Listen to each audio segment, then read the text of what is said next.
Oke, yang sudah subscribe, like, and share dan komen, Gusti Kanjeng ucapkan terima kasih. Di sini saya berada di Istana Maimun, di mana Istana Maimun ini berada di tengah-tengah kota Medan di Sumatera Utara. Nah, di sini kita akan menguak. Di sini ada yang namanya Mariam Tomong. Ada hubungannya sama Putri Ijau. Yang jelas nggak ada hubungannya sama Emping ya. Yuk. Oke, buat sahabat Gusti, sekarang Gusti sudah bersama Bang siapa? Kairos. Bang Khairul sebagai tour guide kalau bahasa Inggrisnya. Oke, sekarang kita akan mendengarkan penjelasan dari Istana Maimun ini ya. Iya. Tapi jangan lupa subscribe channel YouTube-nya Gusti Kanjeng OFC. Nah, kalau abang mau nonton nanti di channel YouTube-nya Gusti Kanjeng OFC. Yuk kita lihat penjelasan abang Bang Khairul tadi. Oke, yang pertama, selamat datang di Istana Maimun.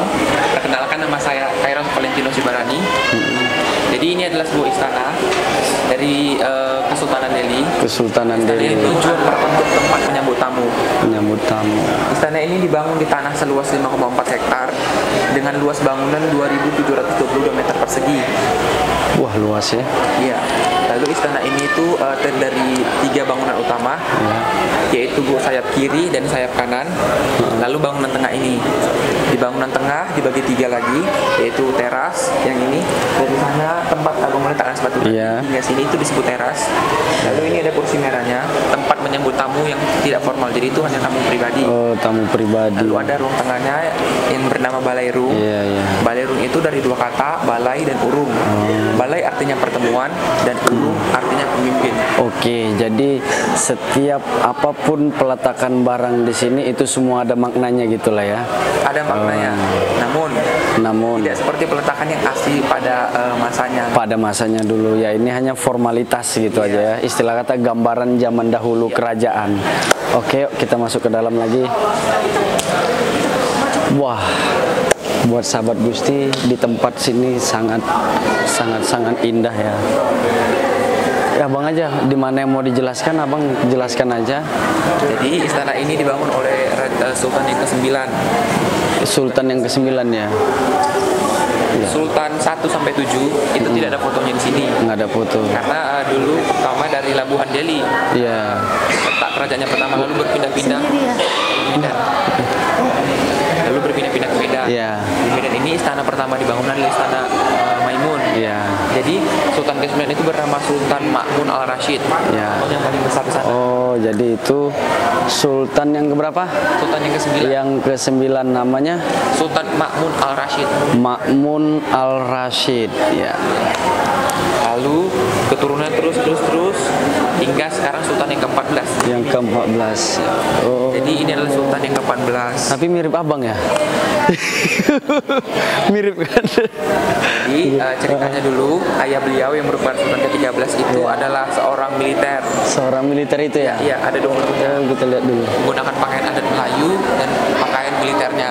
Oh iya. Jadi beliau ini menjabat sebagai Sultan dari tahun 1999 hingga 2005. Iya. Tapi tahun 2005 beliau ini ditugaskan untuk meredakan gerakan Aceh Merdeka. Gerakan Aceh Merdeka ya, GAM ya. Iya, diperintahkan ke Aceh menggunakan pesawat. Di dalam pesawat ada 24 orang dan pesawat itu mengalami kecelakaan di Lok Sumawe Aceh ya. Ternyata di sini buat sahabat Gusti, istananya di sini dan juga ada hubungannya di Aceh ya. Kebetulan Gusti main-main di sini, ada yang namanya Istana Maimun, makanya Gusti mampir kemari. Ternyata benar dugaan Gusti. Istana Maimun ini ada hubungannya juga, ada sangkut pautnya dengan Aceh. Di mana lagi bang? Nah ini saya jelaskan sebentar. Ini Sultan yang ke-14-nya. Dia diangkat pada umur 7 tahun. Jadi pada umur 7 tahun? Dia berumur 7 tahun di 2005. 2005. Oh, sudah kecil udah diangkat deh ya? Iya, karena ada tradisi di dalam Kesultanan Delhi yang bernama Sultan Mangkat, Sultan Menanam. Artinya yang berhak memimpin acara pemakaman raja adalah raja sendiri. Raja sendiri ya. Jadi ditabalkan dulu beliau ini menjadi sultan, lalu beliau ini memimpin acara pemakaman ayahnya di Masjid Raya. Jadi Sultan itu dimakamkan, Sultan 9 hingga 13 dimakamkan di Taman Pemakaman di dekat Masjid Raya. Di tengah Masjid Raya. Oke, sip. Ada lagi? Lalu dia sekarang ini tidak di Medan. Tidak di Medan, di Ya, mana? sekarang umurnya sudah 21 tahun. 21 tahun. Beliau ini lahir pada tanggal 28 Agustus 1998 dan sekarang kuliah di Semarang, Di Semarang. di Universitas Diponegoro. Di Universitas Ponorogo ya. Sip. Udah, sedikit aja. Kalau tadi seperti abang bilang ada hubungannya dengan kerajaan Aceh, memang ada beberapa kekerabatan antar Kesultanan Aceh dan Kesultanan Deli ini. Seperti ini contohnya. Ini ada Sultan ke-12. Sultan ke-12 Peduka Sultan Azmi Perkasa Alam. Beliau ini menikah dengan seorang keturunan dari kerajaan Aceh. Makanya bisa kita lihat ini pakaian adat Melayu dan ini pakaian adat Acehnya. Iya, benar. Dan kebetulan beliau ini juga pernah berkuliah di Kuala Lumpur dan pernah bekerja di PT Minyak Caltex di Singapura. Oh, ini Sultan yang ke-12 ya, Sultan Delhi yang ke-12. Dan dia pernah menjadi ketua MPR DPR di zaman Soeharto. Oh, Jadi dia tidak menghabiskan waktunya di Medan, tapi di Jakarta. di Jakarta juga ya. Oke, sip. Yang lain, Bang? Lalu ada dua kebudayaan besar yang mengisi istana ini. Budaya itu adalah budaya Timur dan Barat. Timur dan Barat. Budaya Timurnya kita bisa lihat dari ornamen atau ukiran-ukiran yang terdapat di istana ini, kayak seperti ini atau ornamen yang di atas. Oh, ukirannya ya. Ya. Dilihat dari ukirannya, Seperti makanya ini, kebudayaan. hingga sana. Itu yang warna kuning sama hijau. Iya. Itu melambangkan budaya timurnya. Oh, itu nggak boleh didudukin situ ya. Ya, soalnya itu masih asli. Masih sakral itu ya, masih yang asli ya. Iya. Budaya barat. Budaya. Barat itu bisa kita lihat dari perabotan-perabotannya. Perabotan-perabotannya. Kalau kayak ini kayak sofa yang sana atau kursi meja itu dari Belandanya. Dari Belanda. Dulu ada lampu kristal yang ini itu dari Perancis. Dari Prancis. Ternyata Sultan Delhi ini mempadukan antara kebudayaan Timur dan Barat ya, cuman bukan dari segi pakaian ya, dari segi apa namanya ini? Arsitektur. Arsitektur. Kamarnya sendiri juga dari Italia. Iya. Ini tempat apa? Ini namanya bilik santapan. Ada dua meja. Bilik santapan itu, oh tempat makan ya? Iya. Oh. Kalau Aceh, kalau Malaysia bilang itu bilik termenung. Bilik termenung itu apa? WC. Hah? Iyalah, habis makan kan ke WC. Cuman kan dia kan kalau orang Malaysia bilang itu, kalau ini kan bilik apa? Bilik santapan. Bilik santapan. Kalau Malaysia bilang itu WC itu ya bilik termenung. Kenyang di WC. Terus lanjutkan kembali lagi sama Bang ini. Ada dua meja besar yang masih asli, tapi sudah dimakan zaman. Jadi ini dulu digunakan sultannya untuk makan menjamu tamunya.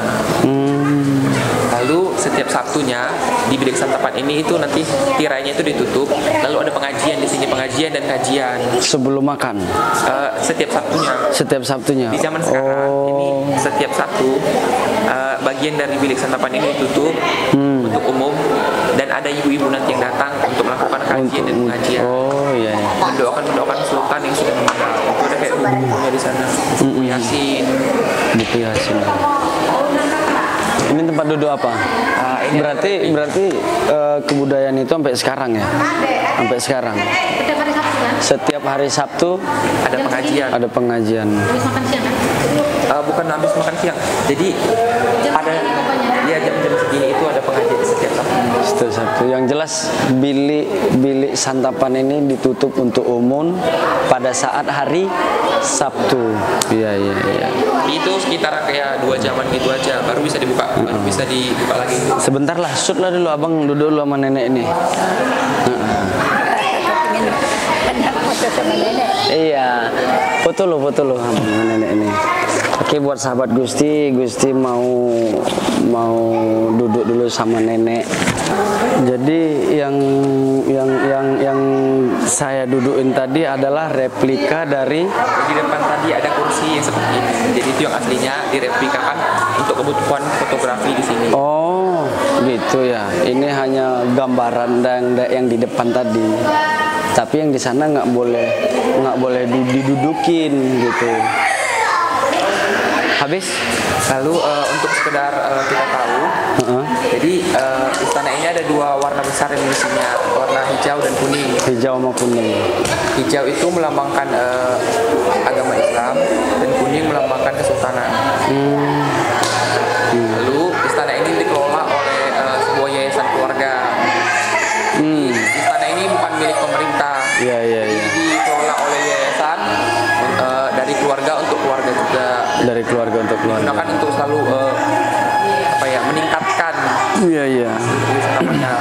Dan juga di sebelah kiri dan kanan seperti yang saya bilang tadi, di sayap kiri dan kanannya itu masih ditinggali oleh keluarga kesultanan itu sendiri. Hanya tidak boleh kita masuki. Iya. Lalu di belakang juga ada rumah-rumah. Jadi kita lihat dari sini juga. Itu ada rumah-rumah milik keluarga juga. Milik keluarga juga. Di sana. Sudah? Oke, buat sahabat Gusti, itulah singkat cerita dari Kesultanan Delhi. Ya. Oke, buat sahabat Gusti, ikutin terus channel YouTube-nya Gusti, tonton, jangan lupa subscribe yang belum subscribe, share dan like.